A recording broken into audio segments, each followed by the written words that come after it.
Thank you, David.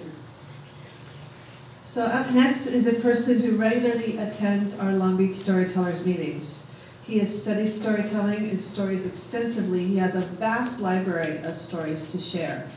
He's been involved in translating stories into English and has been a part of many different projects. He makes his home in Riverside, where he runs a storytelling group. In addition to Long Beach Storytellers, he also goes to South Coast Storytellers and a storytelling group in Claremont, and is often at festivals and other events around.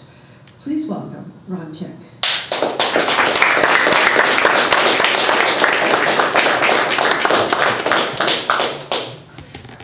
I am not at my best tonight, so if my voice sounds a little off, you'll understand this is how life is. The story I'm going to tell tonight is my favorite story that is not about a holiday. I started storytelling in 1971 or 72, and it was a part of a children's literature class, and one of the other people in the class told this tale. Much later, I found the book. The Tale of Alberic the Wise.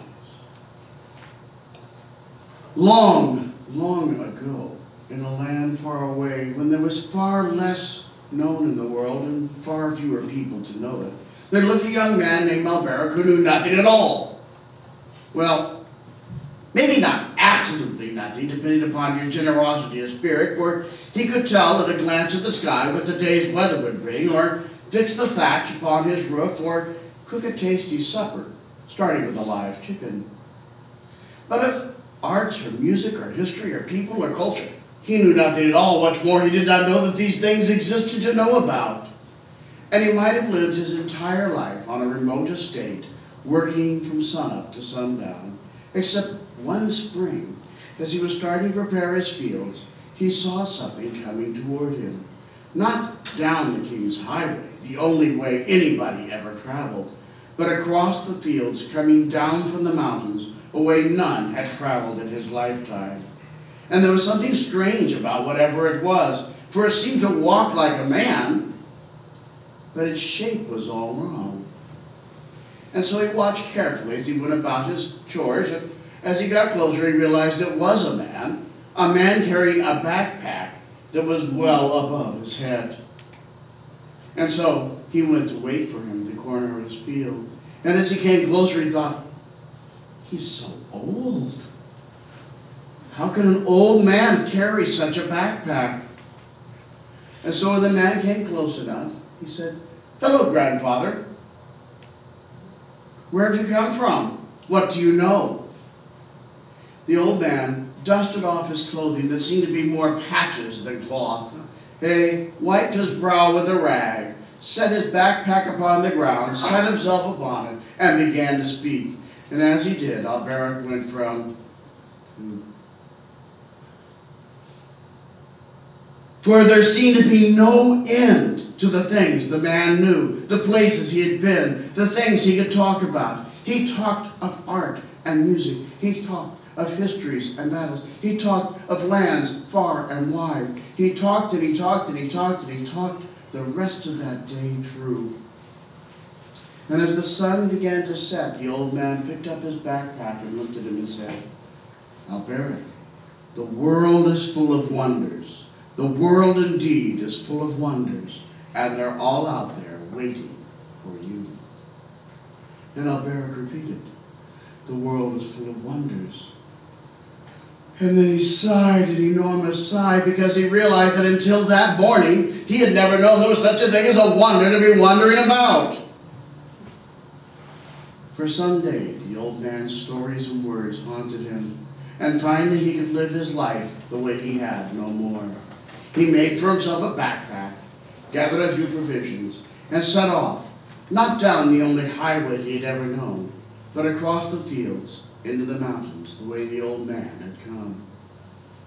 And he traveled upward for some days, and then began to go down the other side. And as he did, he saw in front of him something very beautiful, something that sparkled and caught the light in strange ways. It was so beautiful he could not imagine what it could be. As he got closer, he realized it was a city. But what a city! Every surface seemed to be alight with different colors. When he reached the gate, he looked at the guard and said, "What is this?" "Peasant! How could you not know about our city and its stained glass? We do not have to reap or sow or engage in any other activity, for the whole world comes to get what only we can make so well." And Alberic thought, well, this is wonderful, and surely beauty is a kind of wonder, and I shall become a glassmaker. And so he went and apprenticed himself to one of the great masters of the craft. The man looked at his long, strong peasant's fingers and broad shoulders and thought, well, perhaps you'll do. Your duties will be few and simple. You'll rise each day before the chickens, go out into the forest, bring in yesterday's charcoal, and of course set today's charcoal to simmering. Then of course you'll fetch and carry, sharpen, and any other task that anyone should give you. Of course you may sleep on my warm floor and eat the scraps from my table. But what's the matter with you? It's day's half over and you haven't done a thing. And then he smiled, for he was known as a kind and generous master.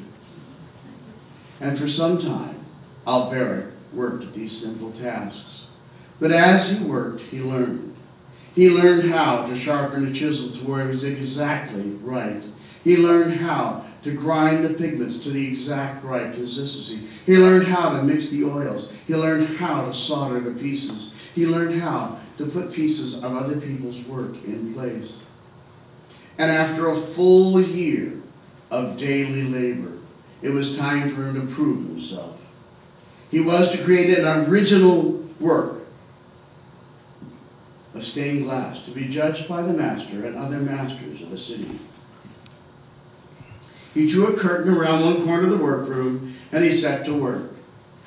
Some of the other younger apprentices said, "What are you making?" He just said, "It will be beautiful." And he worked for some time, and then he pulled back the curtain and called to the master.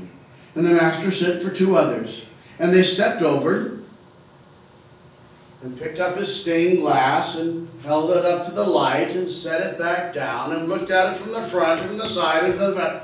And then the old master said, "No, no, it will not do. You will never be a glassmaker." Alberic had failed. He had done his best, he had worked his hardest, and yet he had failed. He picked up his now slightly heavier backpack and set out into the world. But as he went out the gate, he thought, the old man said the world was full of wonders. The world is full of wonders. There's one out there for me. And so he traveled on. As he traveled along the great river, he saw an enormous city rising in front of him. Oh, it was not as colorful, but there was still something fascinating about it. As he got closer, he saw that every surface was carved. And so when he reached it, he said to the guard, "What do you call these fine shapes upon your walls?" "Why, we are known throughout the earth for the quality of our stonework. Our sculptors and masons do things that no one else can do. We are a great city. We do other things here, but our great craft is the carving of stone." And Alberic thought, all the durable and worthwhile things in the world are made of stone. I shall become a stoneworker. And so once again, he went and found a master and apprenticed himself. And at first he did simple tasks. He learned how to chip off blocks of marble from the great marble mountain. He learned how to move them without damaging them. He learned how each step of the process was. He was finally allowed to work in other people's patterns, and after a year and a half of steady labor, he was once again to prove himself. He was to create an original work from stone. And he went up and he selected a part of the mountain. He cut a perfect marble block and he brought it down. He set it in the corner of the workbook and he began to chip and chip and chip. But the image of perfect beauty that was so clear in his mind always seemed to be a few chips deeper in the stone. And when that enormous block of marble was nothing but a pile of rubble, Alberic set out a failure once more. And this was the story of his life. He failed without failure. He failed as a weaver. He failed as a baker. He failed as a magician. He failed as a physician. He failed as a tailor. He failed as a sailor. He failed and he failed and he failed and he failed and he traveled and he traveled and he traveled and he traveled. Until old and tired and carrying a backpack far above his head, Alberic approached the capital of the great empire. He came quietly through the city gates, made his way up and sat down by a fountain. A group of school children came by, and they saw the old man with the clothes that were all patches and the enormous backpack, and the boldest of them said, "Hello, grandfather. Where have you come from? What do you know?" And Alberic thought, what can I say to these children? For in all his years of traveling, no one had ever asked him what he thought about anything. Slowly and hesitantly he began to speak. And as he did, the children went from to, and they went home that evening and they told their parents about the amazing old man down by the fountain who seemed to know everything about everything. Being wise and cautious parents, they came down to the fountain the next day and began to question him. A baker who was having a problem with a recipe was asking him, and he said, and he remembered his own failure at a similar task and talked about it for a few minutes, and the man said, "I hadn't thought of that. That just might work." And off he went to his shop. And so it went throughout the day. Craftsmen of different descriptions came, and when he didn't know their craft or didn't have an answer for them, he was at least able to tell them a joke or a story or something to get them thinking again, and his fame grew. They began to talk of him as Alberic the Wise. The emperor himself heard of him and came down wrapped in a peasant's robe, and asked him questions about different places in his vast realm. And Alberic, who had been to these places and knew their people and problems well, answered quickly and easily. And the emperor said, "Alberic, you are the wisest man in all my empire. You should have a castle and servants as befits a man of your accomplishments. Come with me." And he marched him up through the royal arches and into the royal part of the city and ordered a minor prince lead out of a castle and turned it over to Alberic. And now Alberic had fine clothing. He had beautiful robes to put on each day and servants to take care of him. And for a few days that was enough. He would stride about his small castle saying, "I am Alberic the Wise. That's me, Alberic the Wise." But after a couple of days like that, he began to wonder, how can I be a failure at everything one day and a wise man the next? Am I not the same person? He brooded about it for some hours and then went down to the squares and called to the people. "My people, a miscellaneous collection of facts and ideas are not wisdom, therefore I am not wise." And they said, "Why, only the wisest of men can possibly understand whatever it is he just said. He must be even greater than they thought." And they cheered him for at least an hour. And he went back to his castle, no longer content, but not knowing quite what to do. A few days went by, and cook served a roasted chicken. And he tasted the roasted chicken and thought,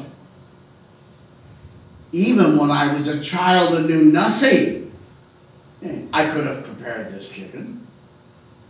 What is going on? I don't know what to make of myself. And so he went down to the square again and said, "My people, a wise man's words are rarely questioned. Therefore, you must be very careful who you name wise." And they thought, this timely warning was so fantastic that they should order an epic poem written in his honor. Now, of course, he rarely left his castle. He walked around and about, wondering how he'd ever come to this pass. And as he was walking through one part of the courtyard, he noticed a small door and opened it up and got on a staircase. And he wound his way up, up, up, up, up to the small parapet high above his courtyard. And he stepped out, he looked out at the world full of spring air and busy people, and a smell hit his nose. And suddenly he stood stock still. A smile came on his face, and he said, "That's it!" And began to dance down the staircase. I am not a stonemaker. I am not a glassmaker. I am not a magician. I am not a physician. I am not a baker. I am not a tailor. I am not a sailor. I am none of these things. I am all of these things. For no one but myself can tell me who I am or what I should be.